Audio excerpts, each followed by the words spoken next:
Nossa, mas que vacilo que eu dei agora. Tá gravando agora? Eu tenho certeza.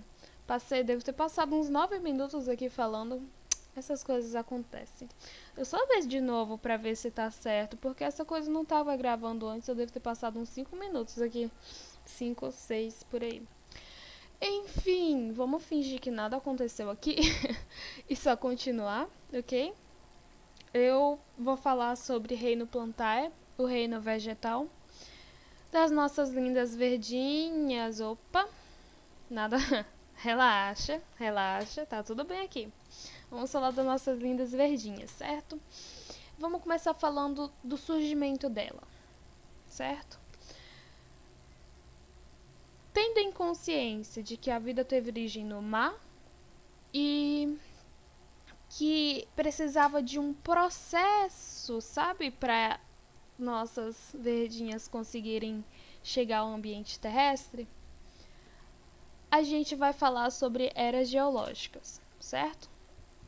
As eras que haviam antes do surgimento das plantas no ambiente terrestre, certo? Lembrando que elas existiam no mar, mas não no ambiente terrestre.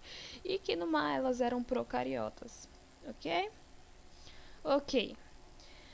Vamos lá. Nas eras a gente tem a era arqueana, caracterizada pela falta de oxigênio, certo? No final da era arqueana vão surgir as cianobactérias, os primeiros seres fotossintetizantes, certo? Eles eram fotossintetizantes procariotos, certo? E as cianobactérias foram muito importantes para a troca do gás carbônico pelo gás oxigênio na atmosfera, certo? Para poder proliferar a vida. Depois da era arqueana, certo? O fim da era arqueana foi o surgimento das cianobactérias e daí a gente vai para a proterozoica. Na proterozoica, a atmosfera começa a sentir essa mudança, sabe? Tô vendo aqui, ai, quem é você aí, bem pequenininho? Ai, seu nome é gás oxigênio? Sim, o gás oxigênio começa a ter uma notoriedade maior na atmosfera, sabe? Mas não é grande, é bem pequena, mas é alguma coisa quando comparada com a era arqueana, certo? Nessa era proterozoica, eu não lembro quando exatamente, se foi no meio, se foi mais ou menos pro final, surgiram as algas verdes.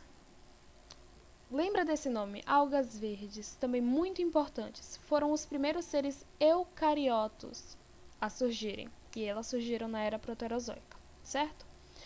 Com isso, a gente já passa para a paleozoica, quando a atmosfera de metano e amônia e gás carbônico passam a ter uma menor quantidade. O oxigênio começa a ganhar, tipo, muita e muita e muita notoriedade na atmosfera, certo? A atmosfera fica cheia de oxigênio, certo? E foi nessa mesma era que surgiram os organismos fósseis.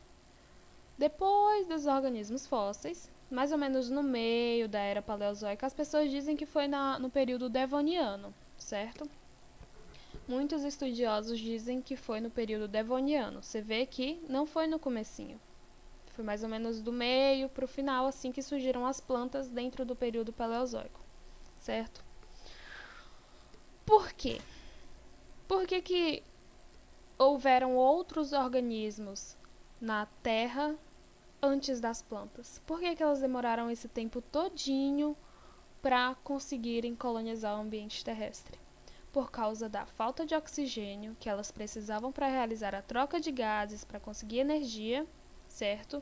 Lembrando que o oxigênio também fornece para a gente uma proteção dos raios ultravioleta, certo? Que elas dependem muito porque elas estão mais delicadas, assim, aos raios solares, certo? Por causa do tempo de evolução, elas precisavam demais de estruturas, porque elas eram muito dependentes de água. Elas usavam as correntes marítimas para espalhar seus esporos, que eram tipo.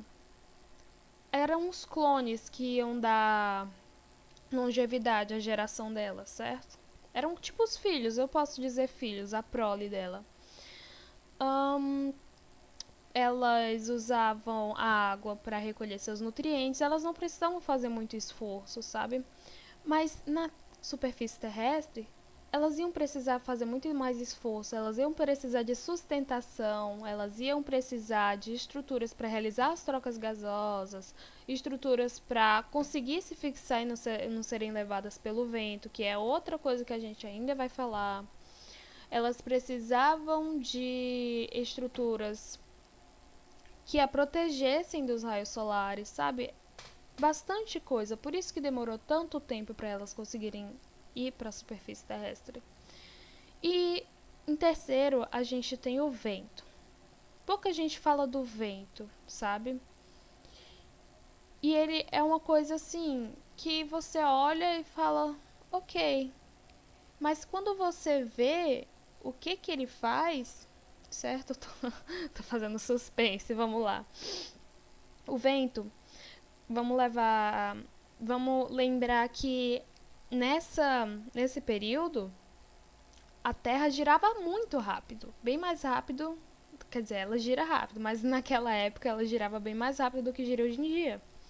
Então, a circulação atmosférica, a velocidade do vento era bem mais impactante, tipo, bem mais impactante. Imagina você tá andando lá na praia e você não consegue andar direito, porque o vento tá te levando com um impacto tão forte que você não consegue andar normalmente.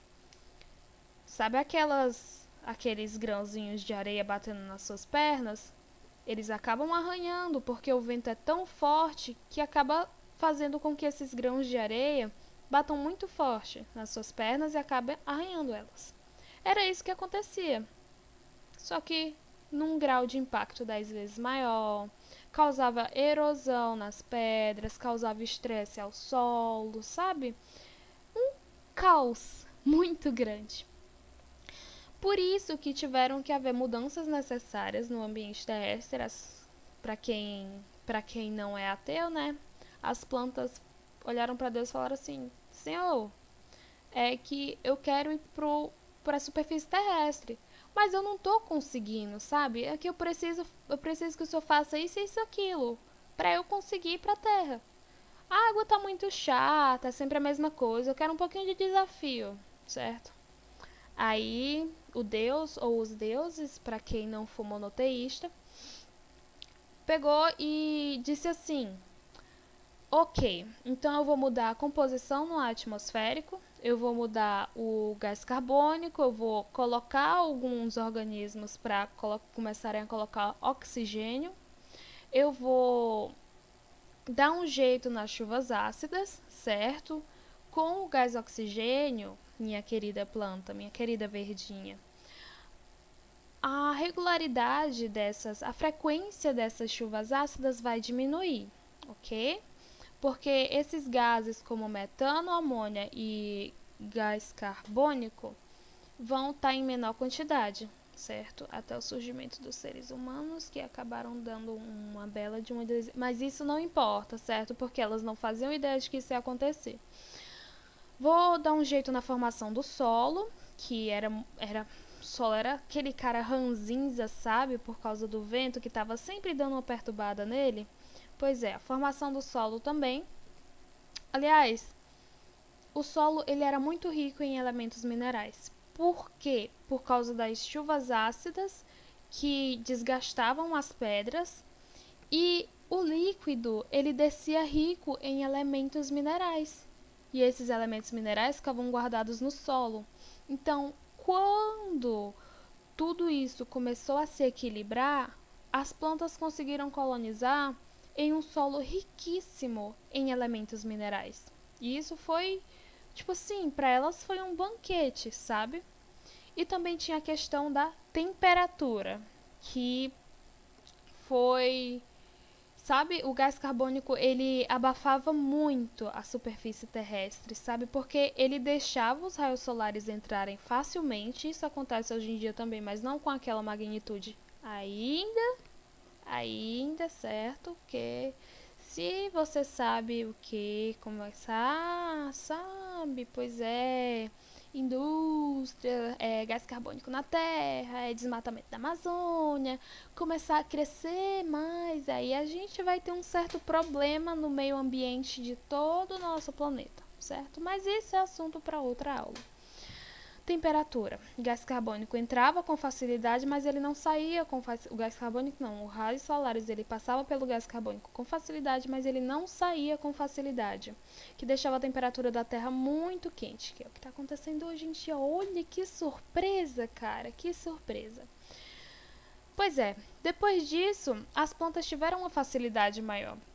E o que aconteceu? Primeiro, surgiram mudanças na estrutura, certo?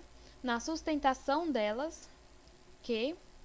E aqui eu tenho uma filogênese, que é tipo uma árvore genealógica. Eu posso dizer assim, tipo uma árvore genealógica.